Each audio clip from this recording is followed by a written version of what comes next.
ஐயா சிவாய் நம்ம சொல்லுங்க. ஐயா சிவாய நமக. சொல்லுங்க ஐயா. இங்க நம்ம பாஜகவுல கேடி ராகவன் ஒருத்தர் இருந்தாரு. சரி, அவர் எங்கதான் இருக்காரு, என்னதான் நிலவரம்? உங்களுக்கு என்ன பிரச்சனை? ஏங்க ஒரு நல்ல பேச்சாளர், ஒரு நல்ல ஒரு அருமையான ஆளு. சரி தேவையில்லாம ஒரு சின்ன சபலத்தினால மாட்டிக்கிட்டாரு. சரி. அது கொஞ்சம் சங்கடமான ஒரு விஷயம்தான். ம். என்ன என்ன சொல்லுங்க அவரு. மத அரசியலை பொறுத்தவரை பதவி சண்டைதான். மதன் ரவிச்சந்திரனுக்கு பொறுப்பா கொடுத்திருந்தேன்னா இந்த அளவுக்கு வந்திருக்காது. அப்படிதானே? ஆமா. நான் என்ன கேக்குறேன், இந்த அரசியல் வந்து பிஜேபி அரசியல்ல ஒரு திறமையான ஒருத்தன் வந்து அவனை பயன்படுத்தணும், அவனை ஓரம் கட்டக்கூடாது.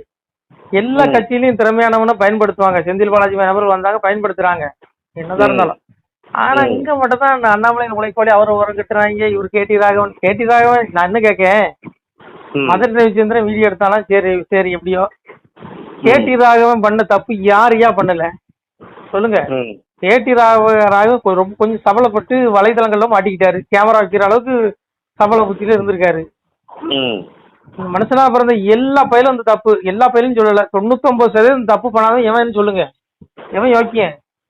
அது சரிதான். நான் சொல்லலையா, 80 ரூபாய் எங்க அப்பன் சொல்றான் பாருங்க. காமம், கோபம், பேராசை இந்த மூன்றும் நரகத்தின் நுழைவாயில்கள்ங்காரு. எது நரகத்தின் நுழைவாயில்? காமம், கோபம், பேராசை. ஆனா இந்த மூன்று இல்லாத மனிதன் உலகத்துல ஒருத்தனும் கிடையாதுங்க.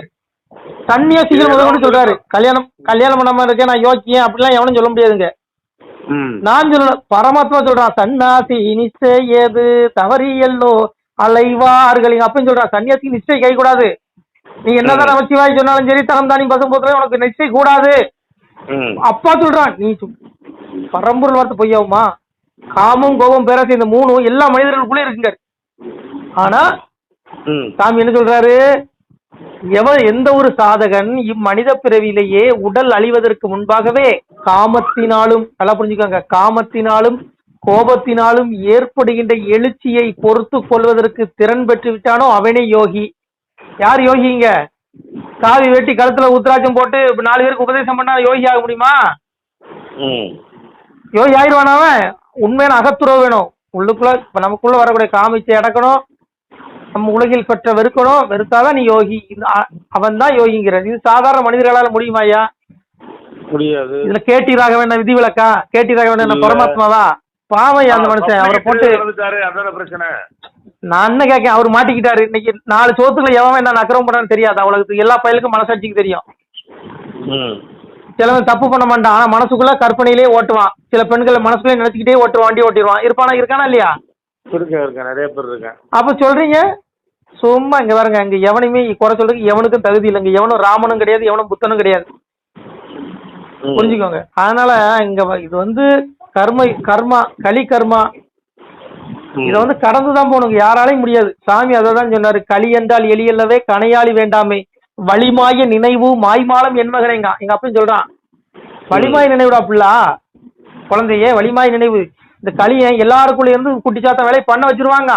ஏன் மதன் ரவிச்சந்திரன் இந்த தப்ப பண்ண மாட்டாரா? கேமரா எடுத்தவன் யோக்கியனா? விடுங்கய்யா. என்ன பத்தில கேட்டீங்கன்னா நல்லா அவரை பயன்படுத்தணும். பிஜேபியில அவருக்கு ஒரு பெரிய பதவி கொடுத்து, அவருக்கு ஜாக்பாட் வரையில் கொடுப்பாரு. அமித்ஷா வந்து அவருக்கு பெரிய பதவி கொடுத்து, யாருக்கெல்லாம் பதவி கொடுத்தாரு அந்த மட்டும் தான் கட்சிக்கு வேலை செஞ்சவர் தானே. அவரை கேவலப்படுத்தி ஒதுக்கிட்டாளுங்க. ஆனா நிச்சயம் அமித்ஷா அவருக்கு ஒரு பெரிய பதவி ஜாக்பாட் கொடுப்பாரு, பெரிய பதவி கிடைக்கும். என்ன பொறுத்தவரை இவர் கூட தலைவராக்கி போயிருக்கலாமா? இப்போ ஒருத்தர் தலைவராக்கினாங்களா, அதுக்கு இவரும் ஆக்கியிருக்கலாமே. நான் என்ன சொல்றேன், கேடி ராகவனை குறை சொல்றதுக்கு எவனுக்கும் தகுதி இல்லை. நான் சொல்லல, எங்க அப்பன் பரம்பொருள் சொல்றான், முக்குணங்கள் என்னுடைய மாயை, அதை கடந்ததாக எந்த பிராணியும் நில உலகிலோ ஆகாயத்திலோ வானவர்களிலோ தேவர்களிலோ ஒருவனும் இல்லைங்காரு. அப்புறம் நான் யோக்கியன்னு சொன்னா நான் எப்படியா நம்புவேன்? நான் ஒரு பேரும் நம்ப மாட்டேன். அதனால இந்த கேடி ராகவன் பண்ண தப்பு, கேடி ராகவன் மட்டும் தப்பு பண்ணாரா? வேற எவன் பண்ணல சொல்லு. அதனாலயே இங்க பாருங்க, இது வந்து ஒருத்தன் அடுத்தவனை குறை சொல்லும்போது நல்லா இருக்கும். முதல்ல நம்ம குற்றத்தை பார்க்கணும், நம்ம யோக்கிய செய்யாமையான்னு பார்க்கணும், அடுத்தவனை பார்க்க கூடாது. அதனால விட்டுருங்க ஐயா, இதெல்லாம் இதான் களி கர்மா. இது வந்து பகவானே அவதாரம் பண்ணி வந்தாலும் முடியாதுங்கிறீங்க. அப்ப பரம்பொருளே சொல்றான், இறைவனே சொல்றான், சாமியே சொல்றாரு பாருங்க, அடங்காத களியை நான் நடக்க வந்ததினாலே அழுக்குமே பற்றலாச்சே சிவனே ஐயா, வாடுதே எந்தன் உள்ளம் மயங்கிதே திருமேனி வர வர வாடுதல்லோ சிவனே ஐயா. உமையும் சிவனும் திருச்சடை அம்பலத்தில் ஊமை போல் இருப்பதே சிவனைங்கிற தாடியை நான் வளர்த்து கோடி பேனையும் வைத்து சடையுதே எந்த சிவனை. சிவனும் உமையும் தவத்துக்கு போயிட்டாங்க. கலியனுக்கு வரத்தை கொடுத்ததுக்கு அப்புறம் சிவன் நிஷ்டைக்கு போயிட்டாரு. அப்பா வந்து கலியுகம் முடிவுதான் அப்பா எழுப்பி வருவாரு. அப்பா இப்ப எங்க இருக்காரு? அம்பலத்துல நிஷ்டையில இருக்காரு. சடையை வளர்த்துட்டு அவர் நிஷ்டையில உட்காந்துருக்காரு. எங்க அப்பா அதான் உமையும் சிவனும் திருச்சடை அம்பலத்தில் ஊமை போல இருப்பேன். அவங்க ஊமையா இட்டாங்க. களி இந்த களி எதுனால எல்லாம் அக்கிரமம் நீசம். சாமியை சொல்ற அடங்காத களியை நான் அடக்க வந்தேன். இந்த களி அடக்க வந்தா என்னையே அந்த களியை விட மாட்டான். என்னையே இழுத்துருவாங்க. இறைவனாலே முடியாது அந்த களியில. அப்போ கேட்டிராக என்ன பரமாத்மாவா? அவர் மட்டும் என்ன? அவரு மனுஷன் தானையா. அதனால அவரை குறை சொல்றதுக்கு எவனுக்குமே தகுதி இல்லை. என்னையும் சேர்த்துதான் உங்களையும் சேர்த்தான். அதனால விட்டுருங்க. அதனாலயா இது களி மாயை. இது கடந்து போகும். கடந்து போறதுக்கு வழி பண்ணுங்க. அப்பாவை தேடுங்க. எங்க அரசியல விடுங்க. இதெல்லாம் நம்ம கொஞ்ச நாள் குத்தி எப்ப நம்ம உயிர் போகணும் தெரியாது. நமக்கு பிறக்கும் பொழுதே எளிதான் அனுப்பியிருக்கான். இத்தனை நாள் இந்த இடத்துல இவனுடைய மரணம் நிச்சயம் அப்படியே நடக்கும். சொல்ல முடியுமா? சாமி சொல்றாரு, இறப்ப வடிவாய் இருந்து கழிதனையும் பரபிரமமாய் நின்று பக்தி சோதித்தேனாம் எங்கும் இருந்து எரிப்போம் கழிதனையும் சங்கில் இருந்து தான் வளர்ப்பேன் என்பது. நல்ல சாதுக்களா என் பிள்ளைகளை மோட்சத்தை வீட்டுக்கு எடுத்துக்குவேன். துஷ்ட பிள்ளைகளை களி கர்மா உன்னை செஞ்ச கர்ம அத்தனையும் கேட்டு நரகத்துக்கு தள்ளுவேங்க. பரபிரமங்க எங்க இருக்காங்க? எங்க அப்பன் எங்க அப்ப சிவ பரம்பொருள் இல்லாத இடம் எது சொல்லுங்க. ஆனா இந்த கேட்டிராமன் இதெல்லாம் விடுங்க. எனக்கு பொறுத்தல கேட்டிராமனுக்கு கண்டிப்பா மிகப்பெரிய பதவி கொடுக்கணும். அவரால் என்ன அவரு மட்டும் தப்பு பண்ணாரு? எவன் யார் தப்பு பண்ணல? சாமம் இல்லாத எவன்? ஒருத்தனை கை காட்டுங்க சொல்லுங்க. சாம இச்சை இல்லாதவன் நான் யோக்கியன் எவன் சொல்லுங்க பாக்கலாம். லைன்ல வர சொல்லுங்க. ஆனா போங்கய்யா விடுங்க. இங்க அண்டமா முனிவரெல்லாம் அதை அடங்கினார். அதன் உள்ளுங்க. எவன் இங்க யோக்கியன் சொல்லுங்க. நம்ம புலன்களே கள்ள புத்தி உடையதுதான்.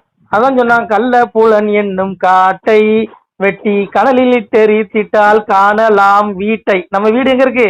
இந்த திருட்டு புத்தியுடைய காமம் கோபம் பேராசையுடைய இந்த புலன்களை வெட்டி நம்ம எரிச்சிட்டோம்னா நம்ம வீடு மெய்யான வீடு, நம்முடைய ஆத்மா போகக்கூடிய உண்மையான வீடு, அழியாத வீடு, அங்க விடுதலை. அந்த வீட்டுக்கு போயிடும். அந்த வீடு நமக்கு தெரியுங்கிறான். அப்ப நமக்கு தடைக்கலை எது இருக்கு? இந்த மூவாசை. அதான் எங்க அப்பா பரம்பரை சொல்ல பாருங்க, மண்ணில் மூவாசை உங்களுக்கு மாற்றானா இருக்குதடா, என்னை கண்ணாலே கண்டதுண்டால் கழிதீரும் என்மகனேங்க. 3 ஆசை, பெண்ணு மண்ணு பொண்ணு. இந்த 3 மாயையில மயங்காத உலகத்துல எவனுமே இல்லையா? அப்படி இல்லைன்னா ஒண்ணுமே மயங்கல அப்படின்னா அவன் புத்தி சுவாதீனாலும் கொஞ்சம் பாவம். அவங்க அந்த உலகியல் பற்று இல்லாதவங்க கொஞ்சம் அப்படிப்பட்டவங்க இருப்பாங்கன்னு வச்சுக்கோங்களேன். அதனால இங்க புரிஞ்சுக்கோங்க, இங்க வந்து யாரையும் குறைச்சவங்களுக்கு எவனுக்கு தகுதி கிடையாது. நல்லவனா இருந்தாலும் களிய நல்லவனா இருக்க விட மாட்டான். நான் சொல்லல, அதான் எங்க அப்பன் சொன்னான், களி என்ற சொல்லை காதில் மிக கேட்டதுண்டால் சளிவாகி மேனி சடலம் இருளாகுமல்லோ மெய் பேச வேணுமென்று மேவி மிக இருந்தாலும் பொய் பேச புத்தி பொலியும் போடன. பரமாத்மா சொல்ற, அந்த களியில பிறந்துட்டியா நீ உண்மையா நடக்கணும் ஒன்ன களியை எப்படியாவது ஒண்ணு பொய் பேச வச்சிருவான். ஏதோ ஒரு மொழியில இந்த களிங்கிற சொல்ல காதல கேட்டல மேனி சடலம் இருளாதுங்க. பரமாத்மா சொல்றாங்க. ஏன்னா களிக்கு சிவன் கொடுத்த வரம் அப்படி. ஒரு வரம் உடலையா அவ்வளவு வரத்தையும் கொடுத்துட்டாரு. அவன் கேட்ட வரம் என்ன? மாயவனார் தன்னுடைய வாய்த்த முடிதனையும் தூயவனார் சக்கரமும் சூதமுடன் தாரும் என்றான். அரணுடைய வெந்நீரும் அந்தனரின் தன் பிறப்பும் வளமுடைய சக்தி வளப்பூரும் தாரும் என்றான். சிவமூலம் சக்தி மூலம் காமாட்சி தன் மூலம் 1008 அண்டம் நிறை மூலம் வாயுத கண்ணை வரமாகத்தார் என்றான். சரஸ்வதி மூலம் லட்சுமி மூலம் எல்லா மூலத்தையும் வாங்கிட்டான். ஒரு கடவுளுக்கு சக்தி இல்லைங்க. அவ்வளவு சிவபுரம் கொடுத்துட்டு அவரு அங்க ஊமையாயிட்டாரு. வழி கிடையாது. அவனுக்கு கொடுத்த நாள் இன்னும் இன்னும் கொஞ்ச நாள் இருக்கு. அவனுக்கு கொடுத்த வரம் தோக்குறதுக்கு. அந்த நாள் முடிஞ்சோடனே தர்மயுகம் வந்துடும். அவ்வளவு பேர் நரகத்துக்கு போயிடுவான். சாதுக்கள் மட்டும் தான் மோட்சத்துக்கு போவான். நல்ல பிள்ளைகளுக்கு தர்மயுகத்துல வாழ்வு கொடுப்பாரு. மீது எவனுமே இருக்க மாட்டான். ராணுவம் இருக்காது, போலீஸ் இருக்காது, நீதிமன்றம் இருக்காது, எதுவும் இருக்காது. ஏன்னா தப்பே நடக்காது. தர்மயுகத்துல குற்றமே நடக்காது. சொர்க்கத்துக்கு இணையா இருக்கும். நோய் நொடி கிடையாது, துர்மரணம் கிடையாது தர்மயுகத்துல. ஏன்னா எமனை கொன்றுவா.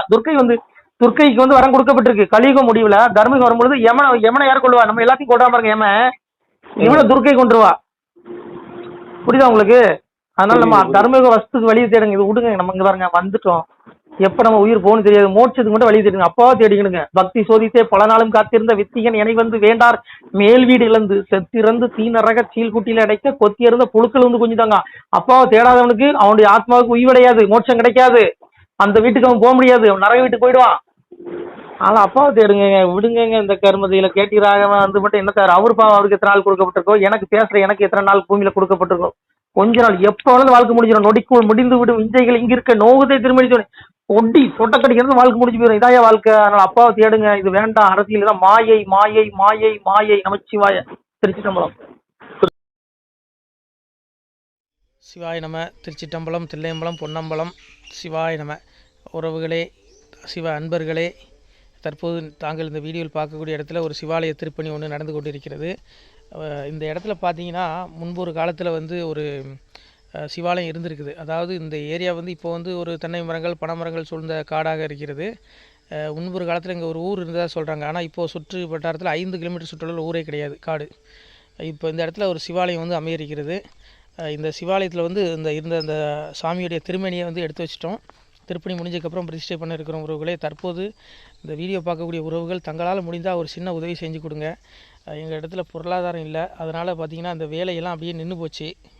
பாருங்கள், இந்த அப்படியே பாதியிலே நிற்கிது இந்த சிவாலய திருப்பணி. பக்த கோடிகள், அன்பு உள்ளங்கள், தயவுசெய்து நீங்கள் உதவி செய்ய விருப்பமுள்ள உறவுகள் உதவுங்க. உங்களுக்கு கோடி புண்ணியம் கிடைக்கும். இந்த சாமியோடைய அருள் அனுகிரகம் உங்களுக்கு கண்டிப்பாக கிடைக்கும். இது ஒரு புகழ்பெற்ற சிவாலயம் கூட சொல்லலாம். சாமியோட திருமேனியை எடுத்து வச்சிட்டோம். இந்த இடத்துல பார்த்திங்கன்னா ஒரு வாசி தண்டம் இருக்குது. அந்த காலத்தில் ஒரு முனிவர் யாரோ தவம் செஞ்சுருக்காங்க. அவங்களுடைய வாசி தண்டம் அவர் திருக்கரங்களால் எழுதின ஓலைச்சுவடி கூட இன்றும் இருக்குது, இன்னும் பாதுகாக்கப்பட்டு வருது. அது கோயில் திருப்பணி முடிஞ்சதுமே அதையும் நாங்கள் அந்த வழிபாட்டுக்கு வச்சுடுவோம். இந்த சிவாலய திருப்பணி சாமி திருநாமம் முக்தீஸ்வரர் அப்படிங்கிற திருநாமத்தில் வழங்குறாரு. நெல்லை மாவட்டம் நாங்குநேரி தாலுகாவில் இந்த சிவாலயம் அமைய இருக்கிறது. உறவுகளே, இந்த வீடியோ பார்க்கக்கூடியவங்க ஒரு 2 பேருக்காவது கொஞ்சம் ஷேர் பண்ணுங்கள். இந்த வீடியோ பார்க்கக்கூடிய யாராவது ஒரு சின்ன உதவி செஞ்சால் இந்த ஆலய திருப்பணி கண்டிப்பாக நாங்கள் வெற்றிகரமாக முடிச்சுடுவோம். பாருங்கள், அந்த வேலை எல்லாமே அப்படியே நிற்கிது. கல்லெல்லாம் இறக்கி போட்டிருக்கோம். இன்னும் நிறைய கற்கள் தேவைப்படுது. சுவாமியோடைய அந்த திருக்கோபுரம் பார்த்திங்கன்னா லிங்க வடிவிலே அமைக்க இருக்கிறோம். உதவுங்கள் உறவுகளே. உங்களுக்கு அப்பா சிவபெருமானுடைய அருள் நிச்சயம் கிடைக்கும். எம்பெருமான் சொல்வான், வாழுவீர் தாழ்வில்லாமல் மக்களும் கிளைகள் கொஞ்சி நாளுமே மகிழ்ச்சியை கூர்ந்து நலமுடன் வாழும்போது நீளுமே எனது செங்கோல் நீதியும் நெறிபோல் ஆளுமே உங்கள் தன்னை அன்புடன் அலையாவண்ணம். உங்களை எம்பெருமானுடைய அப்பாவுடைய திருவாசகத்தாலேயே வாழ்த்துறோம் உறவுகளே. ஆணுடன் பெண்ணும் பெற்று அதிகமாய் செல்வமாகி தானுடன் நினைவுமுற்று தர்மமும் நெறியும் கற்று வேணும் நீள் காலமெல்லாம் வெள்ளியர் உடனே வாழ்ந்து போனுதல் கமலநாதன் பொற்பதம் பெற்று வாழ்வீர். அந்த ஈசனுடைய பொற்பதம் நிச்சயம் கிடைக்கும். உங்களுக்கு இகத்திலும் சுகம், பரத்திலும் சுகம். உங்களுடைய கர்ம வினைகள் மன்னிக்கப்பட்டு உங்களுக்கு நிச்சயம் மோட்ச வீடு கிடைக்கும். இகத்தில் அப்போரன் ஆயுளுடன் நோய் நொடி இல்லாமல் வாழ்ந்து நீங்கள் பரவாழ்வும் பெறுவீர்கள் உறவுகளே. மக்களே, நீங்கள் எல்லாம் வாழ்பொன்னம் பதியிற் சென்று முக்கியமான யுகநில மதிலே தன்னால் கக்கிய பொன்கள் ஸ்வர்ணம் கைமணம் குளிர அன்னம் பொக்கிஷம் நிறைய வைத்து புகழ உண்டு இனிதாய் வாழ்வீர். இந்த இகவாழ்வும் பரவாழ்வும் உங்களுக்கு சுகப்பட அப்பன் ஈசனர்களால் வாழ்த்துகிறோம். இந்த திருப்பணிக்கு உதவி செய்ய ஒரு ஜிபே எண் சொல்கிறோம். இந்த எண்ணில் நீங்கள் உதவலாம். நீங்கள் இந்த எண்ணிலேயே நீங்கள் தொடர்பு கொள்ளலாம். ஜிபே, ஃபோன்பே, வாட்ஸ்அப் எல்லாம் இந்த நம்பர் தான். 93 85 44 31 06 93 85 44 31 06. இந்த எண்ணில் நீங்கள் உதவலாம், தொடர்பும் கொள்ளலாம். வாட்ஸ்அப்பும் இந்த எண்ணு தான், ஜிபே இந்த எண்ணு தான் உறவுகளே. முடிந்த அளவுக்கு 2 பேருக்காக ஷேர் பண்ணுங்கள். இந்த வீடியோ பார்க்கக்கூடிய யாராவது ஒருத்தர் சின்ன உதவி, நீங்கள் பெரிய அளவில் செய்யணும் கூட, நீங்கள் ₹1 நீங்கள் தந்தாலும் மனசார வேண்டி ஏற்றுக்கிறோம் உறவுகளே. உதவுங்கள். முடிஞ்ச அளவுக்கு கொஞ்சம் ஷேர் பண்ணுங்கள். நன்றி. சிவாய நம. திருச்சிட்டம்பலம், தில்லையம்பலம், பொன்னம்பலம். உறவுகளே, நம்ம இந்த இடத்துல வாழ்ந்து மறைந்த ஒரு சித்த மகாபுருஷர் பயன்படுத்திய பல 100 ஆண்டுகளுக்கு முன்பு உள்ள வாசி தண்டம் ஒரு சித்த மகாபுருஷர் பயன்படுத்தியது. அவர் திருக்கரங்களால் எழுதிய அந்த ஓலைச்சுவடி கூட பாருங்கள், இன்னும் பாதுகாக்கப்பட்டு வருது. இந்த சிவாலயம், நம்முடைய அந்த சிவாலய திருப்பணி முடிந்ததுமே எம்பெருமான் அவர் எழுதிய அந்த சிவனை பற்றி புகழ்ந்து எழுதிய அந்த பாடல் வரிகள் இதில் இருக்குது. இந்த வாசி தண்டம் அவர் பிரதிஷ்டை செய்த அந்த லிங்க திருமேனியையும் இந்த இடத்துல நாம் இந்த ஆலயம் கட்டி நாம் பிரதிஷ்டை செய்திருக்கிறோம். அனைவரும் இந்த ஆலய பிரதிஷ்டைக்கு கண்டிப்பாக வரணும். முடிஞ்ச அளவுக்கு வீடியோ பார்க்குறவங்க உதவி பண்ணுங்கள் உறவுகளே. பொருளாதாரம் இல்லாமல் திருப்பணி நின்று போச்சு. முடிஞ்ச அளவுக்கு ஷேர் பண்ணுங்கள், உதவுங்க. நன்றி. நம சிவாய. திருச்சிட்டம்பலம், தில்லையம்பலம், பொன்னம்பலம். இந்த புண்ணிய பலன் தங்களுக்கு உடான கூடிய வரும் உறவுகளே. நம சிவாய.